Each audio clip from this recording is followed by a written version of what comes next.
For joining us on a Thursday night, the ATYL live stream. We are back for another episode. Thank you all for joining us early. Heels Rule in NASCAR 2012.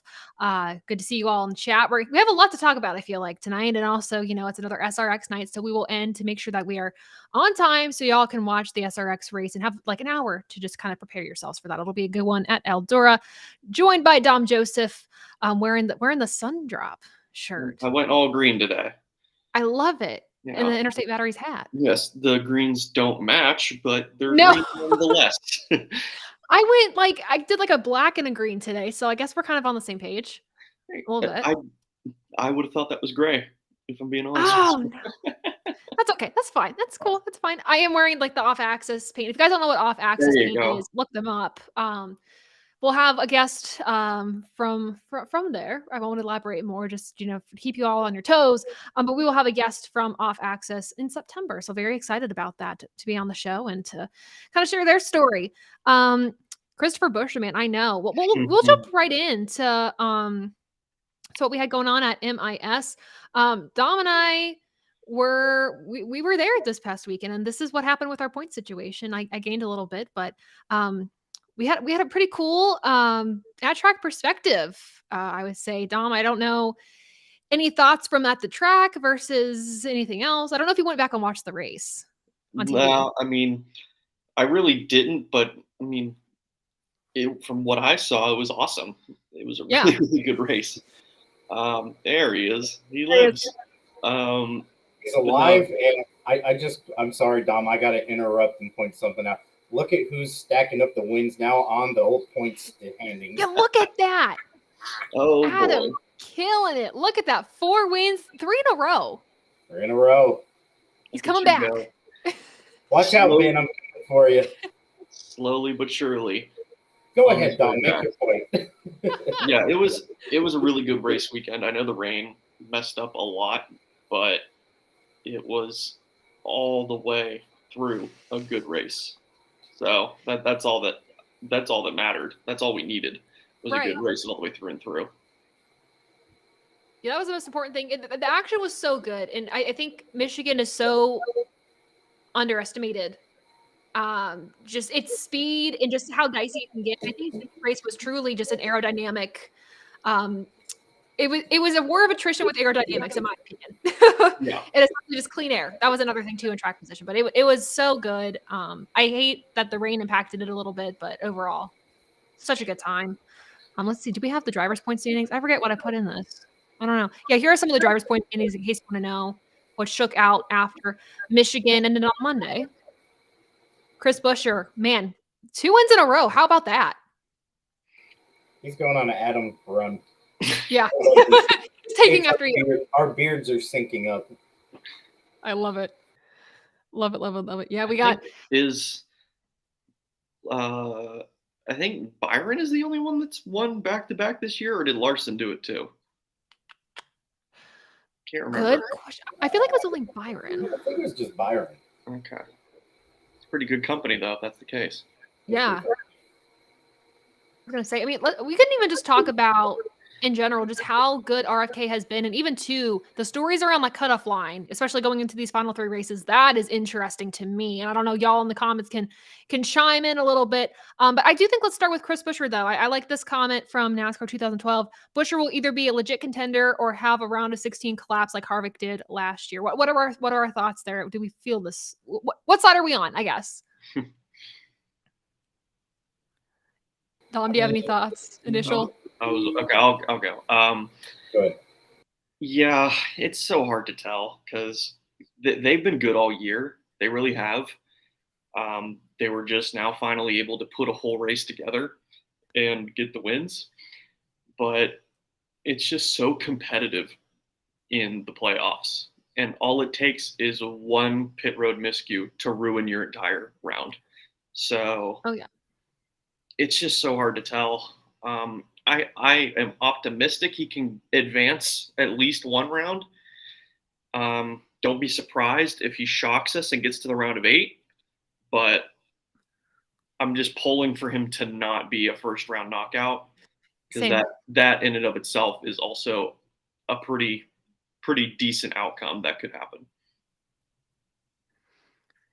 Do Adam feel the same? I mean, I want to see them go far in the playoffs, and obviously running great, but getting wins in the playoff will automatically make you advance.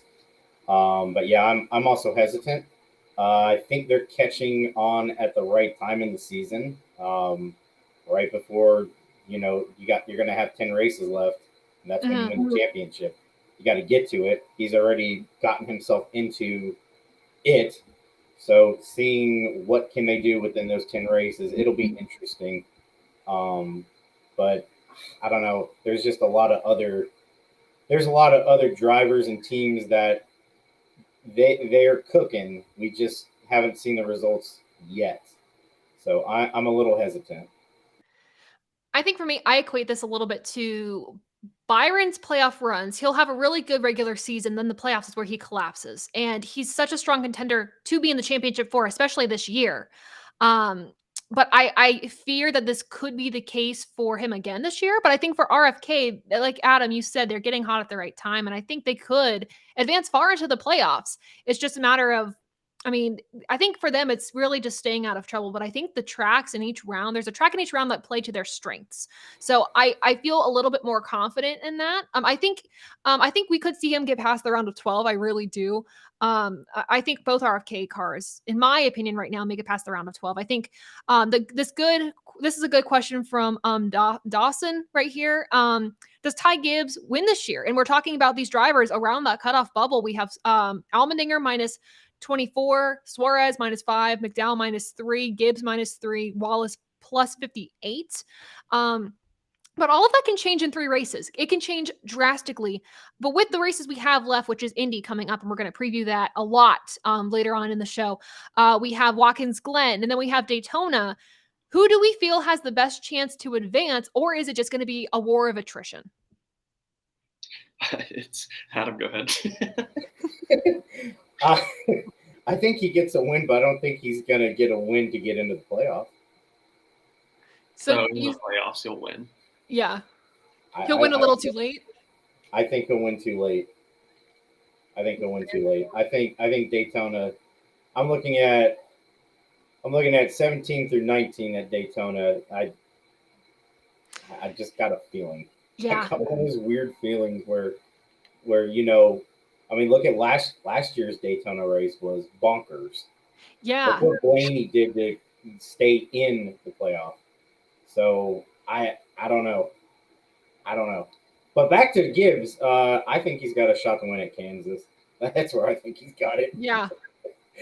That's where I think all Toyota has basically a legitimate shot at getting a win there. That's one of their track houses.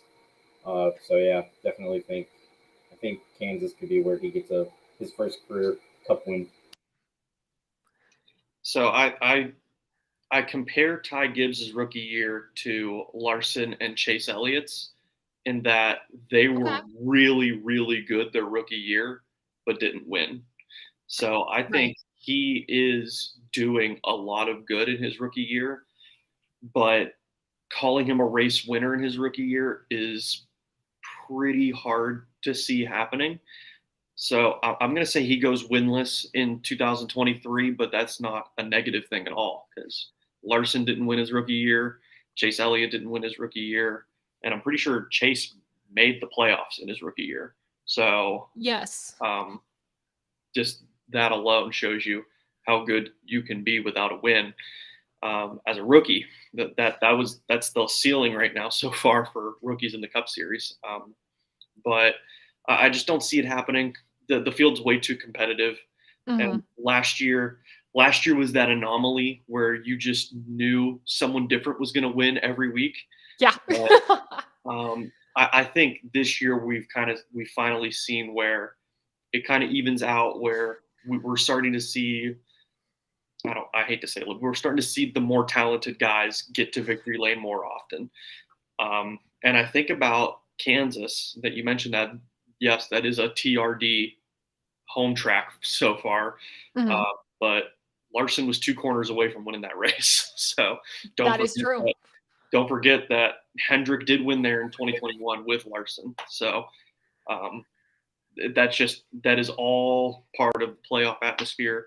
Everything's up for grabs. Yeah, it's gonna be fun. It's gonna be interesting. We are right now at, I believe, it's 12 different winners. Yeah, so 12 different winners. My prediction preseason was we would get to 13 and we would stop. I have a bad feeling we're going to probably exceed that this year, but I think to Dom, you get another one right. I swear. I know. My predictions have been flawless this season. Flawless. You even predicted rain at the 600. I did. This was in January. I predicted this, and it was right. Let's also, for the record, say that she once again attended a race, and it once again rained. Every race I have attended since last year has rained or been postponed to a different day. I am no luck. Well done. 3 cheers for you. Thank you. I know. I'm the rain jinx. Everyone's on social media, they've commented and they were like, you need to go to Phoenix. That will be the ultimate test. And I was like, all right, get me a ticket and we'll go out there. We'll see. Dale Jr.'s last cup win was a Phoenix rainout. Valid. I am Dale Jr. This is what we're confirming today. There you go. Right. Precisely. Also, yeah, I want to mention this comment real quick, Adam, on here. A special shout out to Ben. Big prayers. He's home now, so just an update on him there. He's home. Major love to Ben. We love him, appreciate him as he continues to recover. Literally the best. He is the best. So just update about him there. I did see some comments here talking about like AJ Allmendinger. Ashton said they believe AJ Allmendinger will win this weekend. There's a hot take on Chase Elliott. I always love hot takes about Chase Elliott. They're very interesting. Chase wins the next 2 road course races and becomes the new favorite to win the championship. Because I feel like once you win 2 in a row, you somehow become the favorite regardless of the rest of your season. But maybe Chase is able to get it done. I don't know how I feel about his odds this weekend. I honestly still, again, I don't see him winning and getting in. That's just my opinion. That's my gut feeling. Well, I don't know. I think, are we all thinking the same thing? It's so hard to tell with him. And I mean, it's just, how do you bet against a Hendrick car? Right. That's the way I feel about it. I really do think that Chase will be very, very competitive at not only Watkins Glen, because that is his wheelhouse, but Indy too. I think he'll be competitive in Indy. We got a gentle reminder of how good he is on road courses at Chicago. Granted, that was wild conditions. Oh, yeah. But I do think that he's going to be super competitive. I just don't see how he doesn't make the playoffs, if I'm being honest. That's fair. That's fair. But, I mean, he's been so good at Watkins Glen that's where I just feel it's hard to bet against him at the Glen. Right. And I think for Watkins Glen, it's going to be him and Larson versus everyone else. That's kind of my take on it. And if he doesn't win that, I'm going to be shocked. But I feel like this is a season where shocking things have happened to Chase Elliott, where it's been an unimaginable season for HMS in general. So we'll definitely see. For John's sake, I hope Elliott makes the playoffs. We know for John, this is his favorite driver, Chase Elliott, so we'll have to see for sure. But I guess closing out, I know we jumped the gun a little bit and went into Indy, but we'll talk about some NASCAR news now. There's some news that we are going to gloss over. There's some news that we can dive into just so you all are up to date, because I feel like a lot of news broke this week, so we'll just kind of get into it. Starting off, though, with Front Row Motorsports. They lock in Gilliland and McDowell for next season. And Zane Smith is now a free agent. Front Row Motorsports says that they still want to have a Truck Series program, and they're going to have a Truck Series program in 2024. More announcements at a later date, but Zane Smith is now free to look wherever he chooses. I feel like that's big. Last year's Truck Series champ. So I guess first off, just talking about how good this is for Front Row Motorsports. Usually I feel like they make their announcements about where their drivers are like towards the end of the season or during the off season. So I guess what this says about them and how good Gilliland and McDowell are doing this year. They're doing great. Yeah, for now, this is a huge sigh of relief for Front Row Motorsports that you lock in Michael McDowell, who was on the radar of Stewart Haas Racing, to take over the 10. So that's huge for them to lock him back in, keep Love's travel stops on that 34 car. And then for Todd Gilliland, who at the beginning of the year looked like they were just going to split the 38 50-50 with Zane Smith. Now he's back for sure. certainly going to be his car, the 38. He's gotten better, silently improving in that 38 car, which is what you love to see. Um, so it's awesome to see them lock in their 2 Cup guys. And then if Zane Smith repeats as the truck champion, he is going to be a hot Oh commodity yeah. on the market at the end of this season.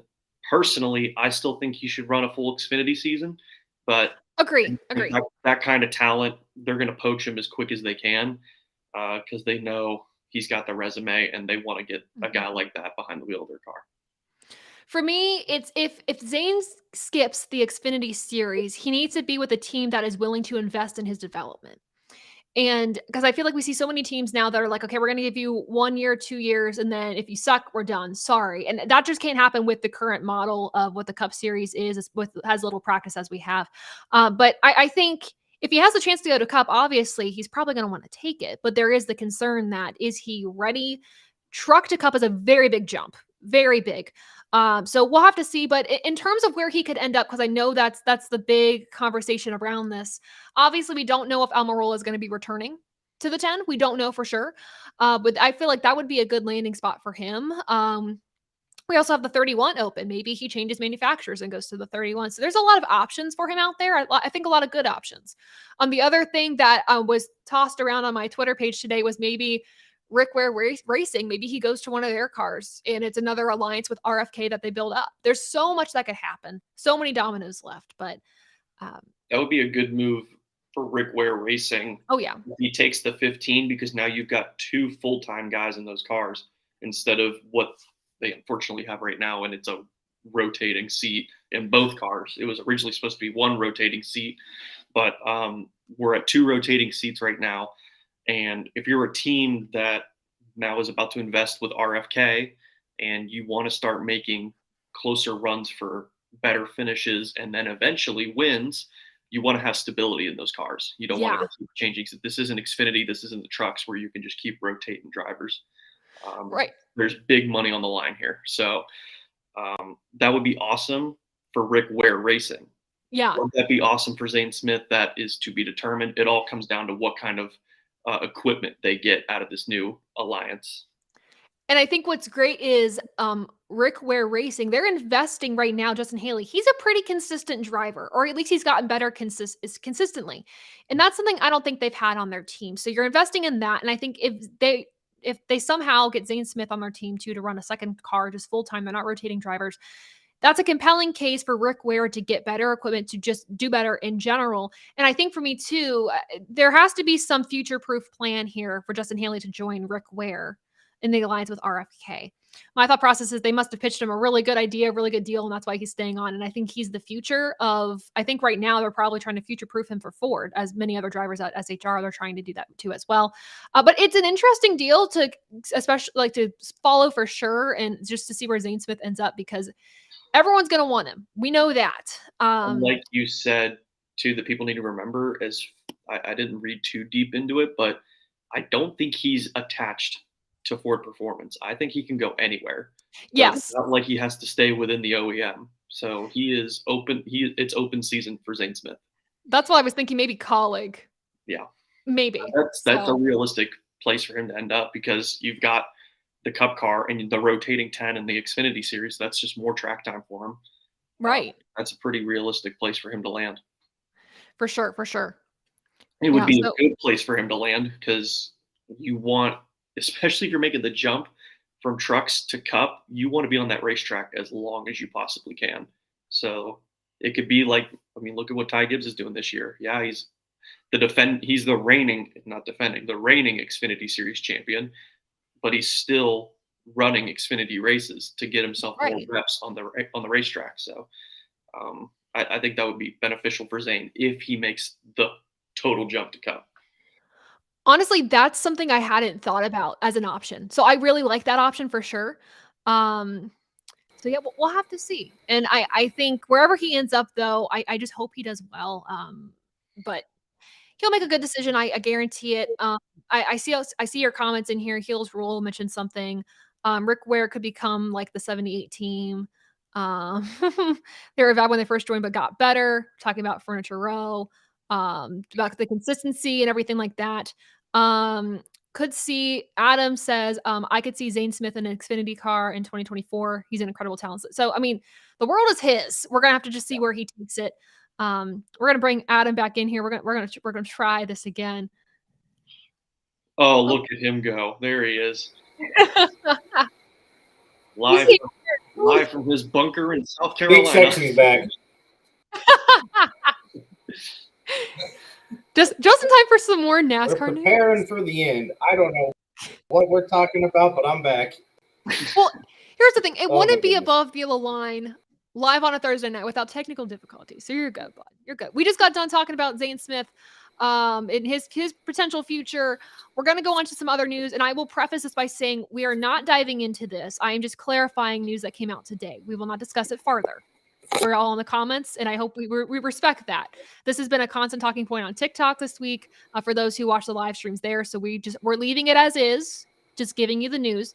But Noah Gragson, following the incident and everything like that broke down this weekend, he has requested to be released from his contract at Legacy Motor Club so he can take time to work through the NASCAR reinstatement process. He did release a statement today.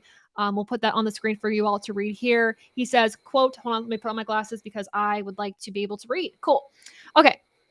He says, quote, I've asked Legacy Motor Club to release me from my contract so that I can take time to work through the NASCAR reinstatement process. I love racing, and I am looking forward to a second chance to compete for wins at the highest level of NASCAR. And most importantly, make my family, my team, and the fans proud of me once again. From Noah. And then from Cal Wells, Legacy Motor Club CEO, he says Noah has a ton of talent and has a great personality. This is a difficult situation, but we are proud that Noah has taken ownership of his actions and are confident he will work through the process with NASCAR and come back stronger. So they've decided to part ways. As for Noah's future, it's uncertain right now. We're not going to speculate about it. I just wanted to bring up the news to you all. But there is that. So if all you are so we're no longer confused, essentially, because I know there were conflicting reports, and that was just released today. So now, Mike Rockefeller is going to be in the 42 this coming weekend at Indy. We will preview that for sure. But that is the news there, just so you all are aware. And we will move on, though, talking about something a little exciting. Jordan Anderson is going to be back at Daytona for his team with Larry Mack as his crew chief. I am so excited about this. Do we have thoughts about this? I mean, he's coming back after a really scary wreck from Talladega last year. But how do we feel about this? It gives me the warm fuzzies. I like it. Man, I'm still so sad that Jeffrey Earnhardt didn't win with Larry Mack because it's not even that they didn't win. It's that they teased you with that thought that he's gonna win. They gave us hope. It was so cool. I love that they're letting Larry Mack scratch the itch a little bit to come back and crew chief a car, and just hope that they have a good race. And I'm sure they're going to be dialing him up a lot in the race to hear what he's talking about, what he's thinking over. So, man, Larry Mack, good to have him back. We love him. How do we think they're going to do? Do we have predictions? I think with definitely with Larry Mack being back, it's going to be awesome. But also Jordan Anderson, that I honestly didn't think he was going to get a piece last fall. No. So like seeing him being back that's a miracle right there.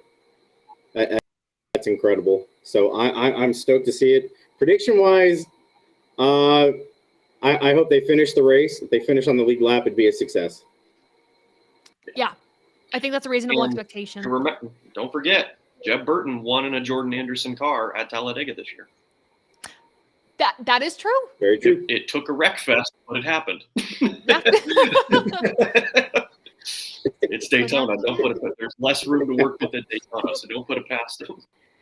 Any super speedway is it's a war of attrition. It is staying until the very end and making sure you're staying out of other people's messes. And if you can, then you can win it. And I say that's a valid race win because Jordan Anderson has also finished second twice in the Truck Series at Daytona. So he's good. Yeah. So I'm excited about it. I'm sure I'm excited to see Larry Mack. And then, yeah, I do hope that they radio down to him a lot and we can hear his perspective on the box. If he's able to kind of focus and multitask and things like that. But I think that'll be really good. So I'm excited to see that.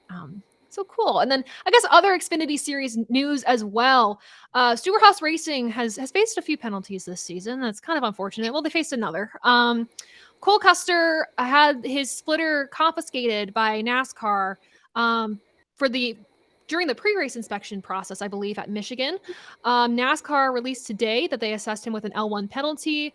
The splitters must be used as supplied from the manufacturer, so it was a part that was not supplied from the manufacturer.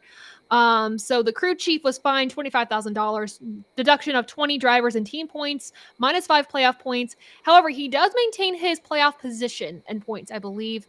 It just closes the gap. So knowing the tracks that the Xfinity Series have left, and let me make sure I'm pulling this up so I'm 100% confident in the schedule. But first off, I guess let's talk about, does this impact Cole Custer too much?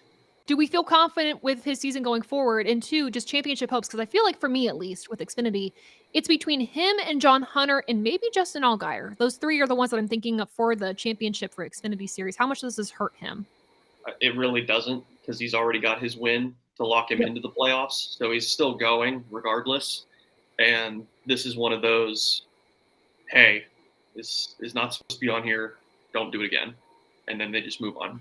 So I don't see that harming him at all. It's more just slap on the wrist kind of deal. It's a lot of money, and it is points lost, yes, but really doesn't hurt them that much. It's not at all what happened to the Cup car for SHR. So no, you're digging out of that hole until 2030. Yeah. Yeah, you never want to show up to the Daytona 500 behind in points. No. No, it really won't. It won't harm them that much, and that team has been. They've been good enough that it's really not that big of a damper. That's fair. Fair. Adam, how do you feel? Also, just in general, how do we feel about Cole Custer's season too? Just back in Xfinity.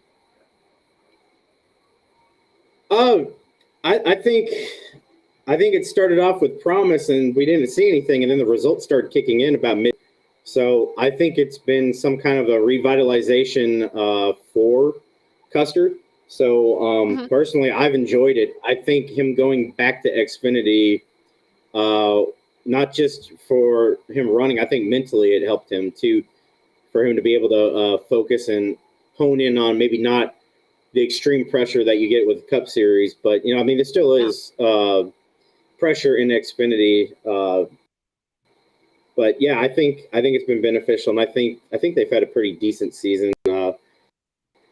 Kind of became like the 80s, and with all the road courses they were winning, of a surprise to me. I wasn't really expecting to see that out of him, just based on what we've up and previously in Xfinity. So the wins came from, but I think they'll be contender. Can they win the championship? That's going to be a hard. It'll be a hard feat, but it's a hard feat for the 4 cars that make it. The 14. I think for Cole Custer in general, just kind of thinking out loud here, he's had really solid runs. Most every single race, he gets himself into some issues, or there are small mistakes that take him out of contention. The win that he had at the Chicago Street Course was rain related. So I still count rain races because you work to get yourself into a position to get the race won, right?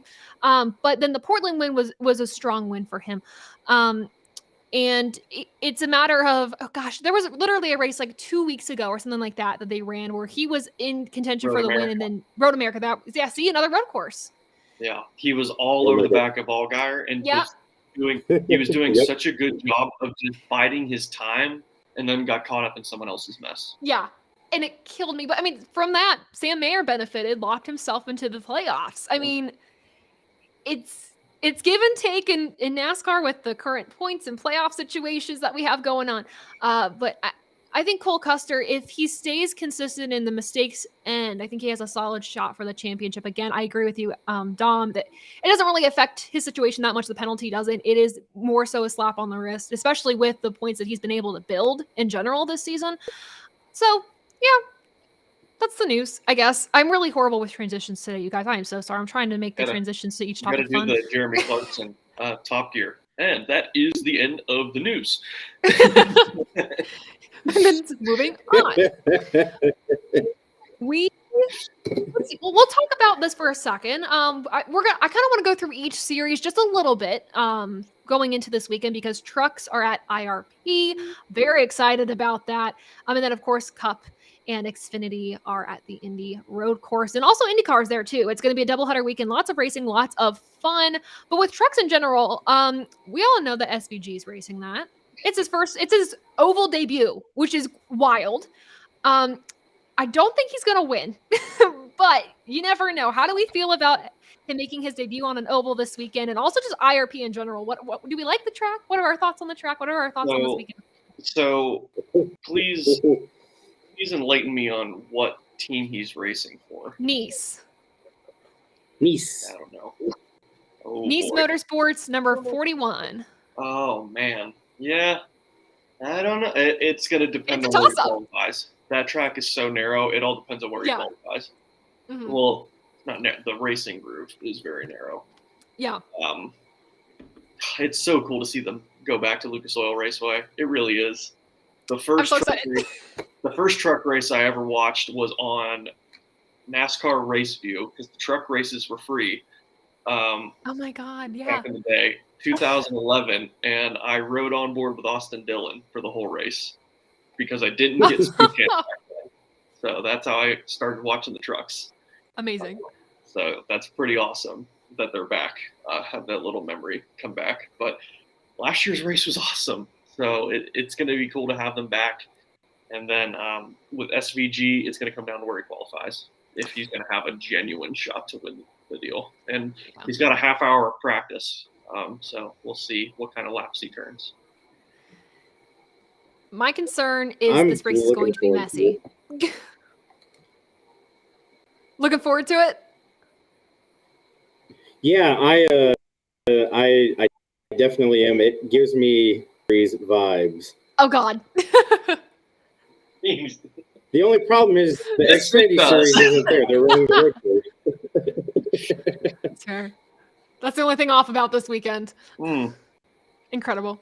Is that 41 sponsored by Reese's by any chance? Okay. Ooh. Mm. Get the Holiday Inn Express 41 out there. I will say next week I am pretty sure. Oh, Jason Keller. We're gonna have to make next week a Busch Series tier list one. We have to do it next week. It's been building to this, and we just have to get it done. So expect a tier list next week, folks. We might have to postpone that because your boy's gonna be in Watkins Glen. Oh, that's right. So I lied. Yeah. We'll get it in by the end of this month, though. There you go. There we go. Hey, I just lied to you all. I'm so sorry. No, I'm excited for IRP to be back on the schedule. We're going back there. Really excited, and the racing is fun. I never got to I've never watched a full race that the Truck Series has done there. So I'm excited this weekend to just sit in front of my TV and just watch it all. I'm ready. I'm ready to go. So it's cool too because those were the kind of tracks the Truck Series would only run when they first started back in the day. So it's cool to kind of go back to the roots of where it all began. Oh yeah. For sure. So we're going to have really a nostalgic trip for the trucks over the next few weeks. Yeah. Anyway, because they're going to the mill soon too. That I'm excited for too. That's true. Yeah, I'm not walking wow. Let me see the rest of their schedule. Why in the world? Okay, hold on. The app is glitching. Give me a second. I know it's Lucas Oil Raceway, Milwaukee Mile, and Kansas Speedway. Kansas. First round, which is crazy. Yeah, this week is the first race of the playoffs. For the track. Which is wild. Yeah, by the way, again, if you don't watch Truck Series on a regular basis, their playoffs start basically tomorrow.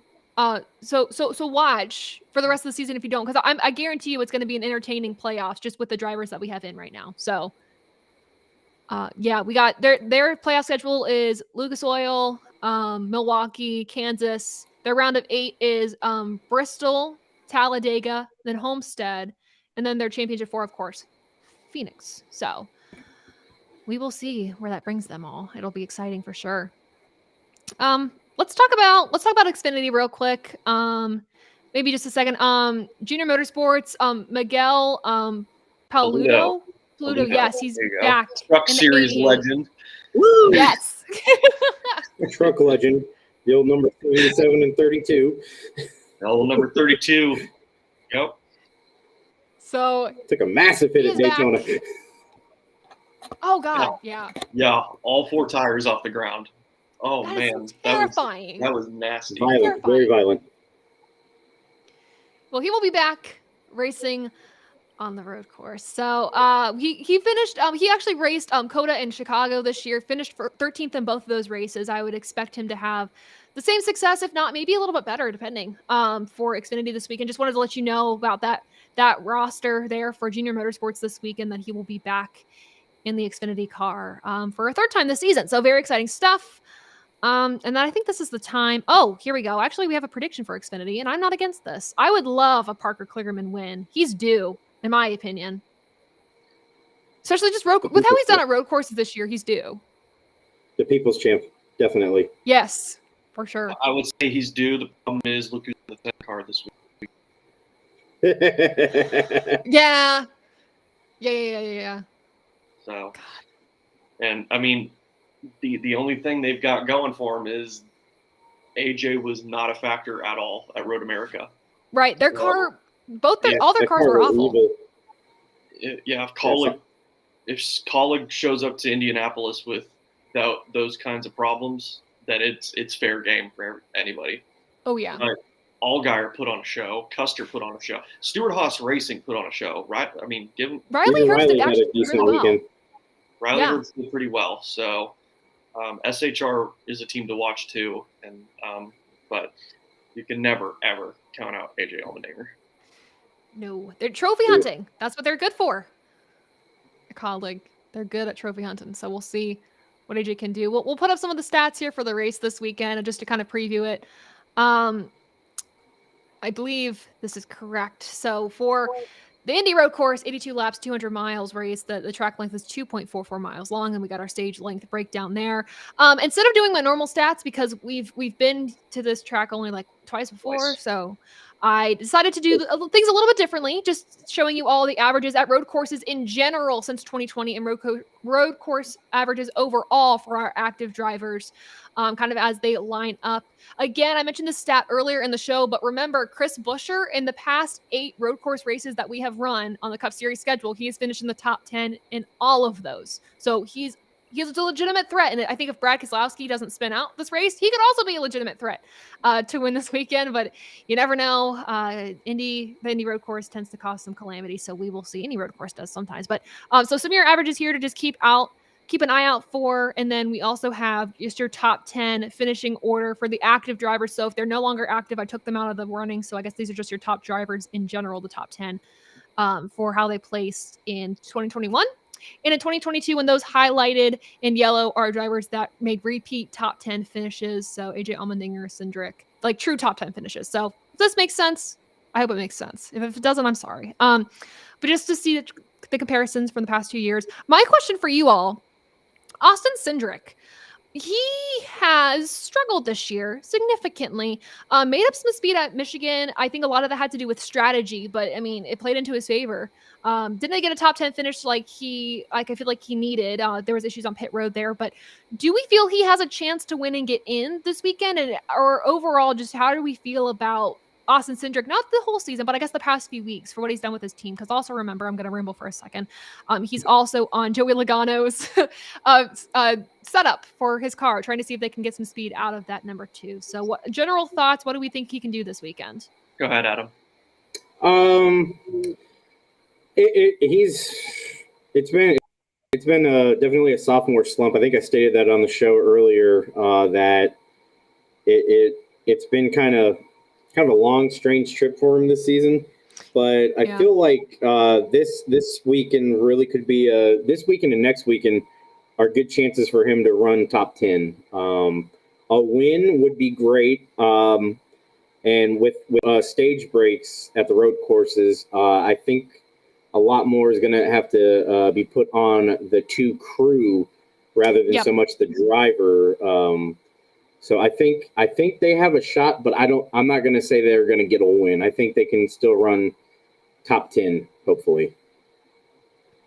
I think what people forget about Austin Cindric, he won the Daytona 500 last year. Huge accomplishment. But then after that, he had a rookie season. Yeah. So people consider this a sophomore slump. I would say so.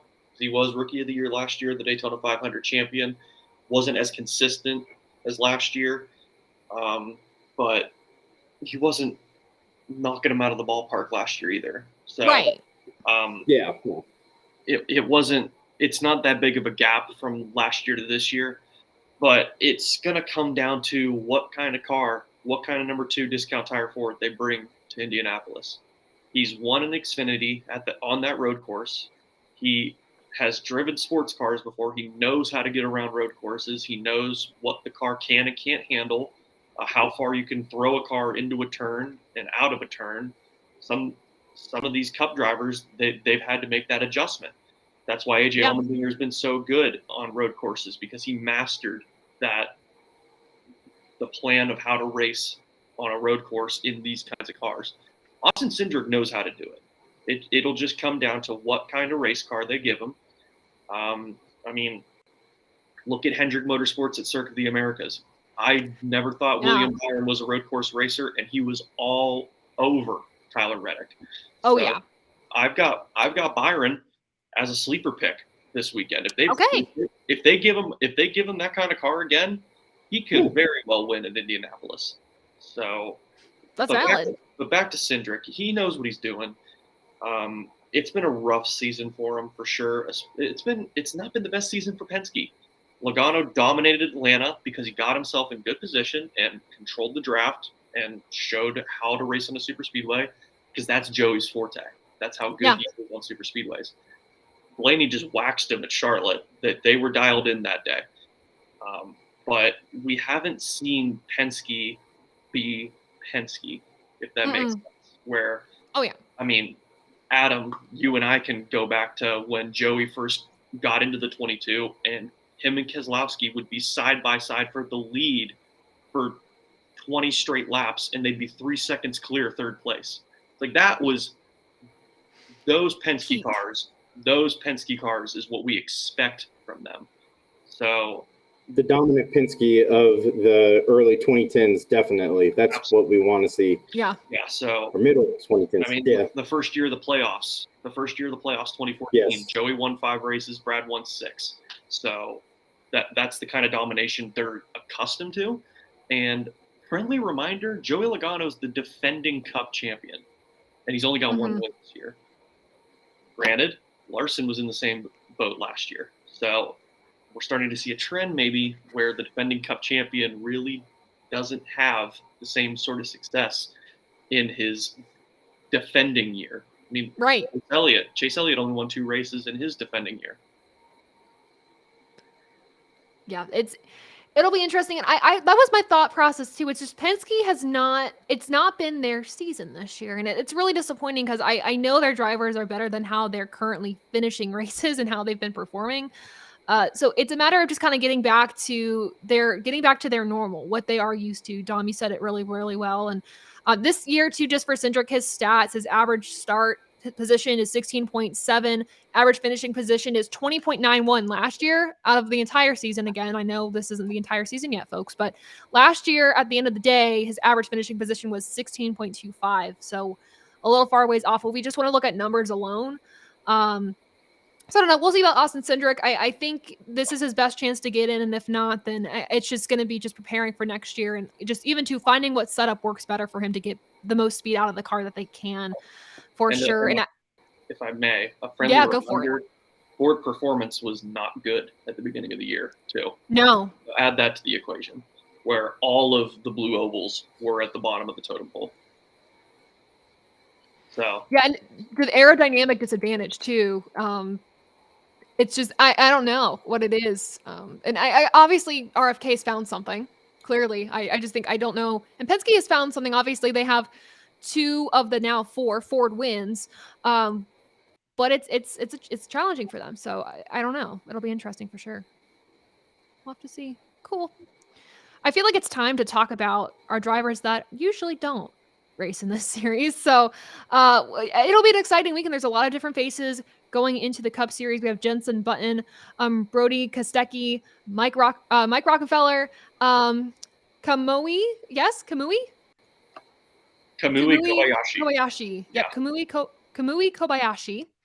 And then Shane SVG and Andy Lally too. Not an international driver, but still exciting to have racing this weekend. So I don't know. Obviously, like I can't say how we're gonna do. I know the good question is how do you think they're gonna perform? And I'm like, I don't know. We'll have to see when practice and qualifying when it comes down to it. I'm really excited though to see just to see everybody in the field. Kamui, I'm very excited for him. I really am. I've heard so many good things. Tell you what.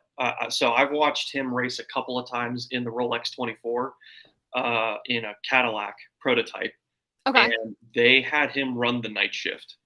And he was so fast in those supercars. So he knows how to get a car around a road course.